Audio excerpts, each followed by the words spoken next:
네, 오늘 함께 살펴볼 교리 문답은 주의 만찬에 대해 다루는 첫 번째 주일인 주의 날 28 제75문답부터 77문답까지입니다. 시편 찬송 578쪽부터 581쪽까지를 펼쳐주시기 바랍니다.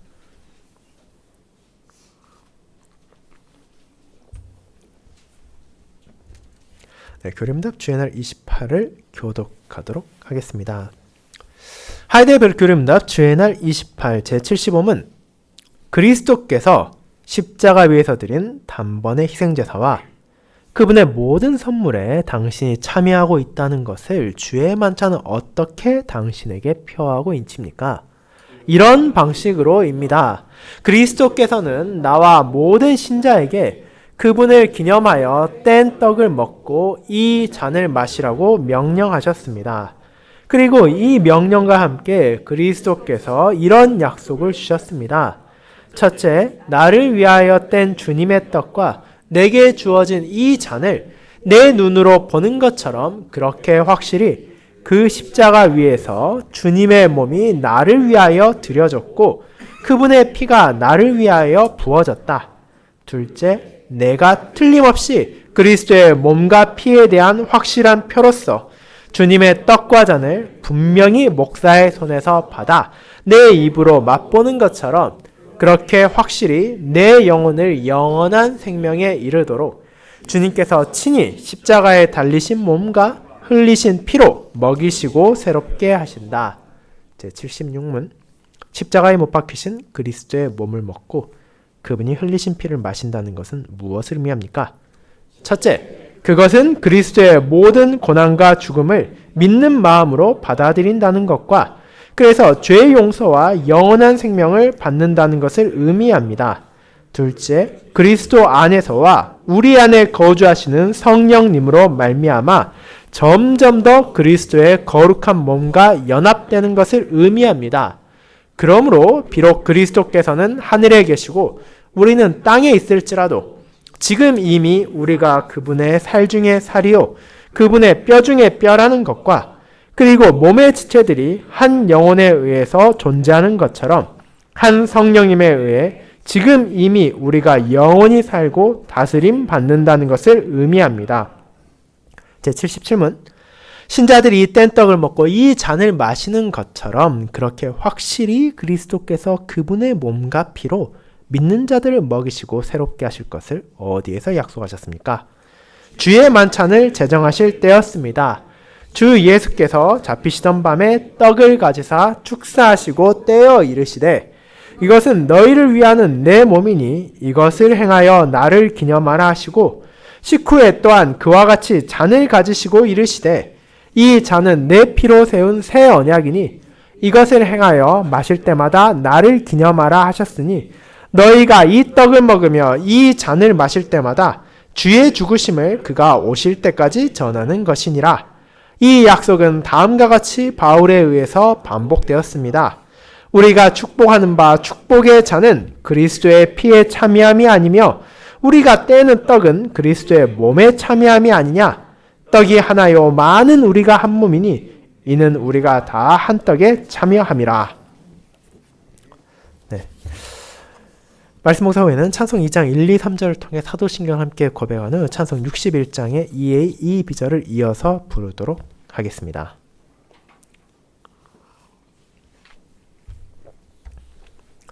사랑하는 주 예수 그리스도 안에 있는 형제 자매님들, 우리가 사랑하는 가족이나 친구가 생일을 맞이할 때 그 사람을 향해 축하의 말을 전하고 선물을 준비하곤 합니다. 그런데 그 선물은 그저 단순히 물건 하나를 주는 행위가 아닙니다. 그 안에 담겨있는 것은 상대를 생각하고 기억하는 마음이기 때문입니다. 그렇게 그와 같은 선물을 받는 사람은 그 안에서 여러 가지를 떠올리게 됩니다. 지금까지 자신과 함께 해준 사람의 마음을 느끼고 그 선물을 받는 순간의 기쁨을 생각하며 앞으로도 그와 같은 관계가 지속되기를 소망하며 또 다음 생일에 대한 기대까지 품게 됩니다. 그런데 중요한 것은 그 선물 자체가 우정과 사랑은 아니라는 것입니다. 그와 같은 감정은 선물을 주기 전부터 이미 존재한 것이고 서로의 관계에서 계속해서 나타나고 있었습니다. 하지만 그 선물은 그것이 가진 가격과 가치를 떠나 그와 같은 감정을 눈으로 확인할 수 있게 하는 표가 되고 그 사랑이 여전히 계속되고 있다는 것을 인치듯이 확증해주는 역할을 합니다. 그리고 하나님께서 우리에게 주신 주의 만찬도 그와 유사한 역할을 가지고 있습니다.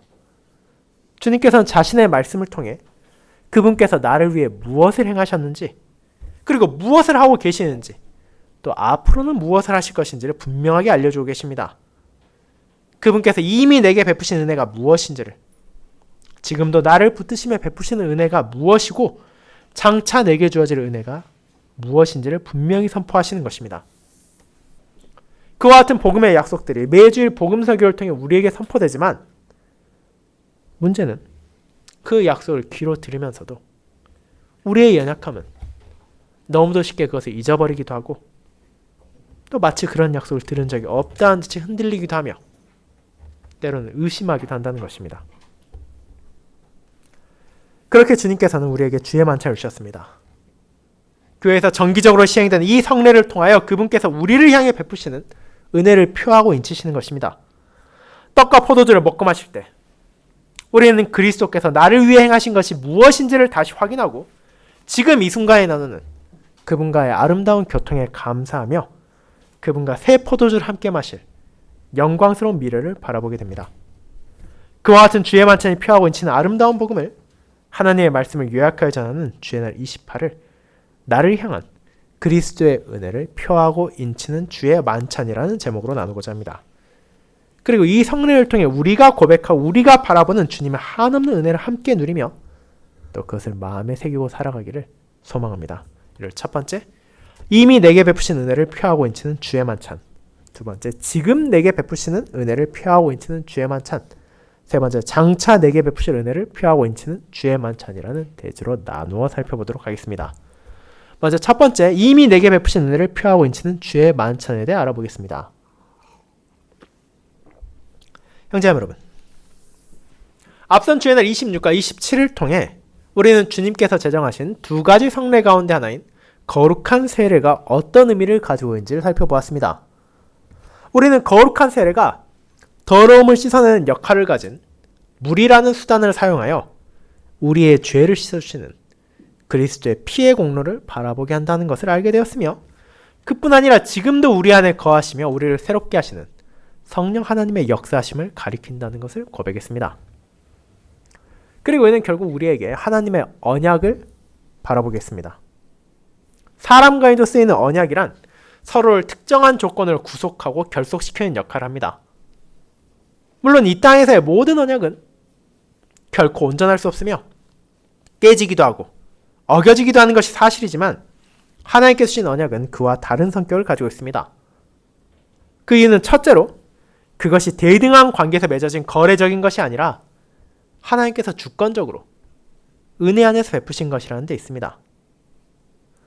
그분께서는 우리와 언약을 맺으심으로 자신을 구속시켜야 할 어떤 의무도 없으셨지만 오직 은혜로 첫사람인 아담과 하와와 언약을 맺으시고 바로 그분 자신을 가장 큰 선물로 주신 것입니다. 그렇게 우리는 하나님과 사람의 언약 관계를 대등한 존재 가운데 맺게 된 계약과 동일하게 생각할 수 없습니다. 이것은 하나님께서 은혜로 베푸시고 은혜로 세우신 언약입니다. 하지만 동시에 이 언약을 맺으신 하나님께서도 사람과 다른 존재이십니다. 사람의 말은 다양한 방식으로 어겨지게 됩니다. 때로는 내가 그 약속을 지키고 싶지만 그 상황이 되었을 때 내 능력이 부족한 경우도 있고 또한 현실이 어긋날 때도 있으며 내가 그 약속을 지켜야 되는지에 대한 의지가 사라져버린 일도 종종 발생합니다. 그러나 하나님과의 언약 관계에서 그런 일은 하나님 편에서는 결코 일어나지 않습니다.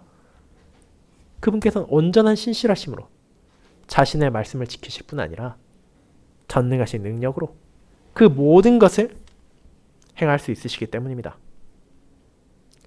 그와 같은 하나님의 신실하심 아는 성도들은 언약에 대한 합당한 반응을 드립니다. 그것은 다른 무언가가 아니라 그분을 향한 사랑입니다. 그 언약을 맺어주고 지키시는 하나님을 향한 사랑인 것입니다. 본질적으로 언약 안에서 우리에게 주어진 요구는 그분을 사랑하라는 것입니다. 우리가 누군가를 정말로 사랑한다면 그 사람의 뜻을 존중하고 그가 원하는 것을 하는 것처럼 우리는 하나님을 향한 참된 사랑으로 그분의 뜻에 순종하며 그분께 영광을 돌리고 그분께서 내게 주신 이웃들을 사랑합니다. 그것이 언약이 무엇인지를 바르게 이해한 자가 증가하는 삶의 모습이며 바로 우리의 모습이 되어야 합니다. 그런데 주의 날 27은 그와 같은 언약 관계가 신자만이 아니라 그 자녀들도 포함한다는 사실을 놓치지 않습니다. 구약시대 할례가 제정되던 때부터 하나님께서는 아브라함만이 아니라 그의 자녀들까지도 언약에 포함시키셨습니다. 그분께서는 신자와 그 자녀들과 함께 언약을 맺으셨고 이것이 신약시대에도 변하지 않는다는 것을 우리는 유아에게 주는 세례를 통해 다시 확인하게 됩니다. 그렇게 우리는 그렇게 신실하신 하나님께 주신 언약에 대하여 자신만이 하는 것이 아니라 우리의 후대에도 가르쳐야 하며 그와 같은 언약의 공동체로서 하나님의 신실하심을 의지하며 기쁨으로 살아가고 또 기꺼이 사랑할 수 있습니다. 그토록 아름다운 하나님의 언약에 대해 거룩한 세례가 우리에게 표하고 인치고 있음을 우리는 함께 고백했습니다. 그와 같은 거룩한 세례에 이어 함께 살펴보게 되는 것은 또 하나의 성례인 거룩한 주의 만찬입니다. 그렇다면 이 성례는 우리에게 무엇을 표하고 인칩니까? 다르게 말하자면 매주일 복음 설교가 전하는 내용 가운데 어떤 것을 우리가 바라보고 마음에 새기도록 하는 것입니까? 물론 거룩한 주의 만찬이 담고 있는 내용은 너무나 풍성하여 두세 차례의 짧은 설교로 온전하게 전할 수 없다는 것은 사실이지만 그럼에도 우리는 그 핵심이 무엇인지는 최소한 붙잡으며 그것을 다시금 되새길 수 있을 것입니다. 그리고 오늘 우리가 주목할 측면은 주의 만찬이 우리로 하여금 그리스도께서 나를 위해 베푸신 은혜를 표하고 인친다는 것이며 그 은혜는 과거와 현재 그리고 미래를 아우르는 포괄적인 은덕이라는 사실입니다. 그렇다면 이것이 어떤 방식으로 우리에게 나타납니까? 먼저 우리는 그분께서 이미 내게 주신 은혜를 주의 만찬이 표하고 인친다는 것을 주목하게 됩니다. 오늘 우리가 함께 읽은 요한복음 6장은 성찬이 제정되기 전에 있었던 일이지만 이미 그 성찬이 가리키는 은혜에 대해 주님께서 전달하시는 내용을 담고 있습니다.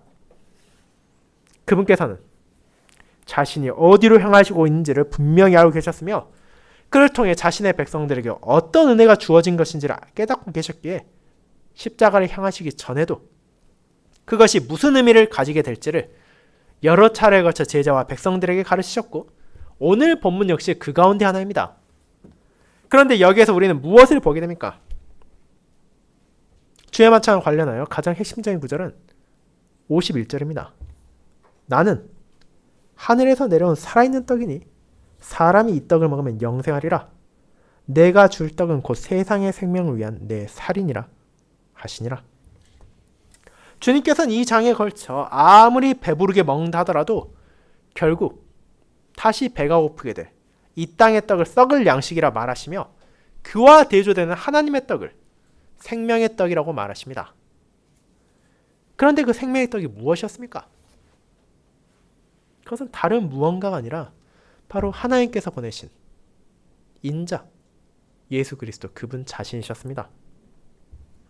그분이야말로 살아있는 떡이며 사람이 그 떡을 먹어야 영생하리라고 말하시는 것입니다.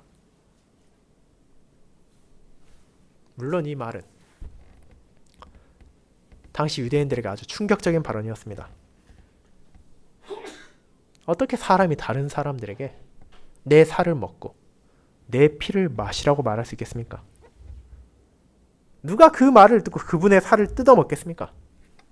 52절의 유대인들의 반응을 우리는 충분히 이해할 수 있습니다. 그 가르침은 분명 사람의 일반적인 상식으로는 도저히 받아들일 수 없는 것이었기 때문입니다. 하지만 그것이 정말로 그들에게 완전히 낯선 개념이었습니까? 그렇지 않습니다. 언약 백성들은 구약 시대부터 이미 여기에서 주님께서 말씀하신 것이 어떤 것인지를 경험했고 꾸준히 기념하고 있었기 때문입니다. 그것은 바로 6월절의 어린 양입니다. 출애굽식에 하나님께서는 이스라엘에게 특별한 은혜를 베푸셨습니다. 애굽을 나갈 자격도 없고 능력도 없는 이들을 불쌍히 여기시고 그들의 조상에게 하신 약속을 기억하심으로 당시 근동지방의 초강대국이었던 애굽의 바로조차 도무지 손쓸 수 없는 여러 가지 재앙들을 통해 자신의 능력을 드러내셨으며 그 백성들에겐 자비를 베푸셨습니다. 그때 애굽에 찾아온 10가지 재앙 가운데 마지막 재앙은 바로 모든 장자들의 죽음이었습니다. 그 재앙이 임하는 날 온 애굽 땅의 모든 처음 난 생명이 죽었습니다. 위로는 바로에서부터 아래로는 옥에 갇힌 자까지, 심지어는 그곳에 있는 가축들의 첫째 난 것까지도 다 죽었습니다. 하지만 이스라엘의 장자들은 생명이 보존될 수 있었습니다. 그들을 대신하여 죽은 어린 양이 있었기 때문입니다. 그렇게 하나님께서는 그와 같은 자신의 은혜를 유월절이라는 구약의 성례를 통해 기념하게 하셨습니다.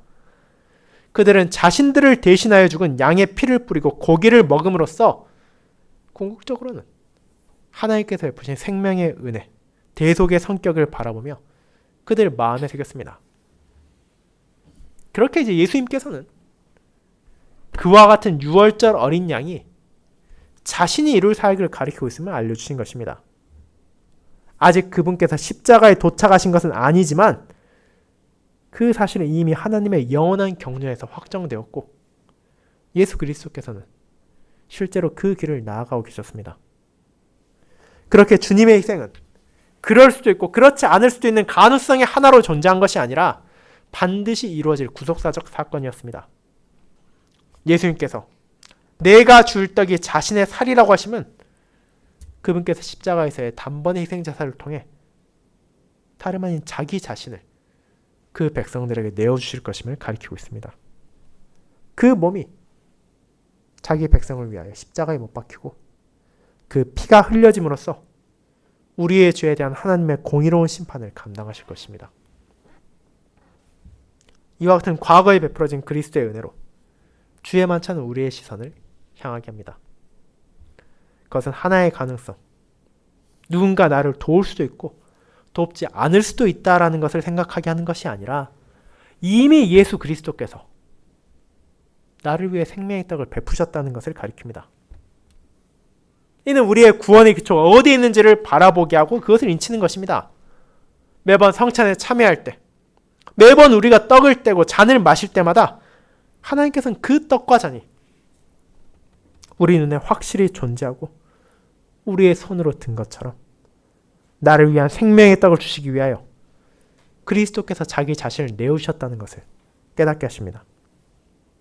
주의 만찬은 십자가 위에서 주님의 몸이 나를 위하여 드려졌고 그분의 피가 나를 위하여 부어졌다는 것이 분명한 사실이라는 것을 확증합니다. 유월절에 이스라엘이 어린 양의 고기를 먹고 그 피를 뿌림을 통해 하나님께서 베푸신 대속과 생명의 은혜를 기념한 것처럼 주의 만찬에서 올해는 떡과 잔을 먹고 마심으로 구약의 성례를 완성하신 참 어린 양이신 그리스도의 희생제사를 믿음으로 바라보는 것입니다. 그렇게 제75문답이 전하는 것처럼 요한복음 6장 역시 우리의 참된 생명의 원천이 어디에 있는지를 분명하게 가리킵니다. 이 참되고 영원한 생명은 나의 노력이나 나의 헌신에서 나오는 것이 아닙니다. 내가 어떤 자격을 갖춰서 요구할 수 있는 것도 아닙니다. 그것은 오직 하늘에서 내려온 떡, 하나님께서 우리를 위하여 준비하시고 우리에게 은혜를 베푸신 자신의 독생자 예수 그리스도와 그분의 공로를 통해서만 주어지는 것입니다. 주의 만찬은 그와 같은 진리, 매 주일 복음 설교가 선포하고 있는 오직 은혜로 주어지는 구원의 복음을 우리의 감각을 통해 경험하게 하고 우리가 확신할 수 있도록 주어진 성례입니다.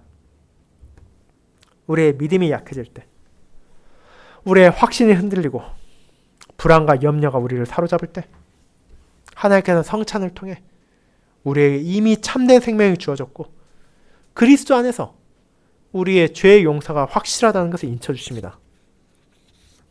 그리스도의 단번의 희생제사가 온전하게 우리는 그분의 공로를 통해 주어진 은혜가 그저 과거에 일어났을 뿐 지금의 나와 무관한 것이 아니라 이미 완성되었으며 지금도 유효하고 앞으로도 취소되지 않을 온전한 은혜라는 것을 고백합니다. 이것이 요한복음 6장이 선포하는 복음이자 주의 만찬을 통해 우리가 바라보는 그리스도의 은혜입니다. 그것은 주님의 백성을 위해 주어진 은혜이고 바로 나를 위해 주어진 은혜입니다. 사랑하는 자매 여러분, 우리는 때때로 자신의 현실과 상태를 바라보며 그에 따라 하나님의 은혜를 판단하기도 합니다. 내 믿음이 강하다고 생각될 때는 분명히 구원받을 것이라고 확신하다가도 내가 연약하고 힘들다고 느껴질 때는 과연 하나님께서 나와 함께 하시는지, 그분께서 나를 돌보고 계신지를 확신하지 못하기도 합니다. 하지만 주의 만찬은 우리에게 믿음이 얼마나 강하냐고 묻고 있지 않습니다.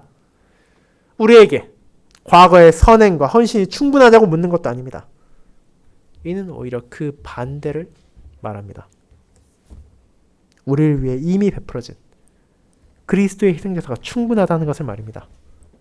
그분께서 나를 위해 십자가에 못 박히셨고 나를 위해 피를 흘리셨기에, 그분께서 나를 위해 하늘 아버지의 공의로운 진노를 감당하셨기에 우리는 그 식탁에서 그분께서 내게 베푸신 생명을 바라보는 것입니다. 그렇게 성찬의 식탁 앞에서 우리는 자신을 증명하는 것이 아닙니다. 오히려 그 성례가 가리키고 있는 그리스도의 십자가를 바라보게 됩니다. 나의 구원도 나의 생명도 오직 하나님께서 하늘에서 내려주신 떡, 생명의 떡이신 그리스도 안에서만 주어지기 때문입니다. 그렇게 우리는 주의 만찬을 통해 그분께서 과거에 나를 위해 베푸신 은혜를 바라보게 됩니다. 그분께서 나를 위해 이미 자신을 내주셨다는 것을 확인하게 됩니다. 그리고 그 은혜 안에서 신자는 그분의 은혜가 과거에만 한정된 것이 아니라 지금 이 순간에도 내게 주어지고 있음을 깨닫게 됩니다. 그것이 우리를 두 번째 대지로 인도합니다. 지금 내게 베푸시는 은혜를 표하고 인치는 주의 만찬이 그것입니다. 성도 여러분, 그렇게 주의 만찬은 우리로 하여금 그리스도의 십자가를, 그에서 온전하게 이루어진 단번의 희생제사를 바라보게 하지만, 그것이 표하고 인치는 것은 내게 주어진 과거의 그리스도의 은혜만이 아닙니다. 이미 지금 내가 떡을 먹고 지금 내가 포도주를 마시는 것처럼 지금 이 순간에 내게 주어지고 있는 그리스도의 은혜도 확실하다는 것을 분명하게 가리키고 있기 때문입니다. 이 점이 주의 날 28에도, 그리고 오늘 읽은 요한복음 6장에도 분명히 강조되고 있습니다. 오늘 읽은 요한복음 6장을 다시 돌아보시기 바랍니다. 그곳에 예수님께서는 자신이 너희를 위해 죽을 것이며 자신을 내어주실 것이라는 단번의 희생제사의 성격만을 말하고 있지 않으십니다. 그분께서는 자신이 베푸실 은혜가 지속될 것이며 현재적인 측면도 존재한다는 것을 계속해서 나타내십니다. 35절에서는 내게 오는 자는 결코 줄이지 아니할 터이요 나를 믿는 자는 영원히 목마르지 아니하리라고 하시고, 51절에서는 사람이 이 떡을 먹으면 영생하리라고 하며, 56절과 57절에서는 내 살을 먹고 내 피를 마시는 자는 내 안에 거하고 나도 그의 안에 거하나니 살아계신 아버지께서 나를 보내심에 내가 아버지로 말미암아 사는 것 같이 나를 먹는 그 사람도 나로 말미암아 살리라고 하시기 때문입니다. 이 모든 것은 주님께서 주시는 생명의 성격과 또 그분과의 관계가 계속된다는 것을 보여주고 있습니다. 그리스도께서는 그저 생명의 떡으로서 한 번 우리에게 은혜를 베풀고 그 모든 것을 끝내는 것이 아니라 그분 안에서 참된 생명, 영원한 생명으로 우리를 붙드시고 그것이 유지된다는 것을 알려주시는 것입니다. 그렇게 75문단 역시 동일한 진리를 고백하고 있습니다.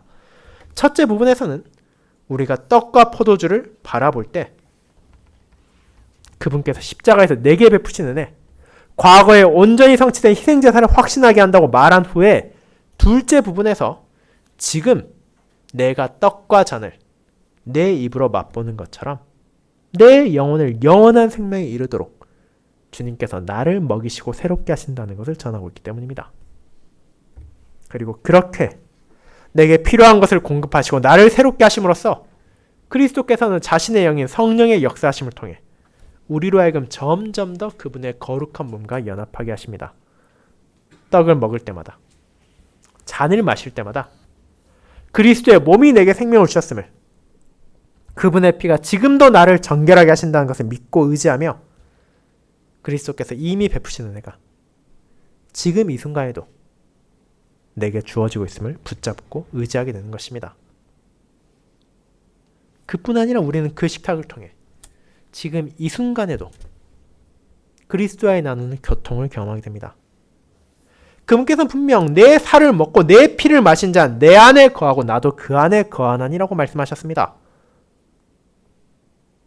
그리고 우리가 주님께서 준비하시고 주님께서 초대하신 그 식탁에서 그분의 피와 살을 가리키는 떡과 포도주를 먹고 마심으로 그분께서 지금 나와 실제적인 교통을 나누고 계심을 알게 됩니다. 성령의 사역을 통해 우리를 새롭게 하시고 우리를 인도하실 뿐만 아니라 우리와 동행하고 계신다는 것을 깨닫게 하는 것입니다. 비록 우리는 여전히 부족하고 연약할지라도 온전하신 주님께서 나를 위해 이 성찬을 제정하셨고 믿음으로 그 성례에 나온 이들에게 지금도 주어지고 있는 은혜를 확신하게 하십니다. 그분께서 내 생명을 영원한 생명에 이르도록 그분의 몸과 피로 먹이시고 새롭게 하시기에 그분의 뜻에 따라 그분께 영광을 돌리는 삶에 필요한 모든 것이 어떤 부정함도 없이 주어질 것이고 어떤 환난과 역경이 우리를 짓누른다 하더라도 그리스도와 함께하는 나를 무너뜨릴 수 없음을 고백합니다.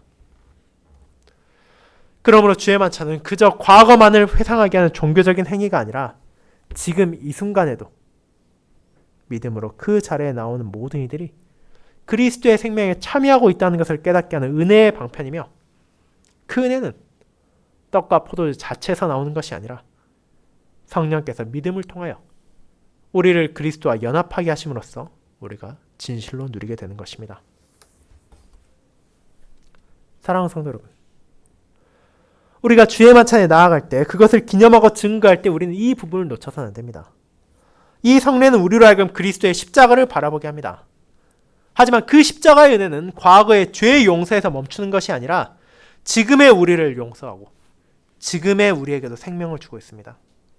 그리고 우리는 그 진리를 그 자리에 놓인 떡과 포도주를 먹고 마실 때 다시 한번 확신합니다. 그 떡과 포도주가 내 입으로 들어가는 것이 확실한 것처럼 지금 내가 그리스도와 나누는 교통이 확실하며 그분과 연합이 진실되기 때문입니다. 우리가 그분 안에 거하고 그분이 우리와 함께 하시기에 우리에게 주어진 참되고 영원한 생명을 확신하며 그분께 감사하지 않을 수 없습니다. 비록 우리는 연약하고 부족하지만 그분께서 온전하며 충만하시기에 우리의 생명 대신 그리스도와의 교통을 나누며 우리는 그분께서 지금 내게 베푸시는 은혜 안에서 위로를 누립니다. 그렇게 주의 만찬은 그리스도께서 나를 위해 베푸신 과거와 현재의 은혜를 바라보게 하며 더 나아가서 그 은혜가 최종적으로 완성될 장래의 영광에 우리의 시선을 고정하게 합니다. 그 점을 이어지는 마지막 대제에서 함께 살펴보도록 하겠습니다. 세 번째, 장차 내게 베푸실 은혜를 표하고 인치는 주의 만찬입니다. 여러분, 그렇게 주의 만찬은 우리의 시선을 그리스도의 십자가로 향하게 하여 그분께서 내게 베푸신 은혜, 그리고 지금 이 순간에도 경험하게 하신 은혜를 표하고 인칩니다. 하지만 동시에 이 성례는 우리로 하여금 이제 미래까지 향하게 합니다. 그것은 주님께서 약속하신 완성될 은혜를 바라보게 하며 그 안에서 주어질 영광에 우리의 소망을 두도록 하는 것입니다. 이 점은 요한복음 6장에서도 분명히 나타납니다. 그분께서는 이 충격적인 가르침 안에서 자신의 은혜가 과거와 현재에 멈추지 않는다는 것을 알려주셨습니다. 그분께서 주실 생명이 과연 어디로 그 백성을 인도할 것인지를 알려주셨기 때문입니다. 이 점이 39절과 40절에서 다음과 같이 나옵니다.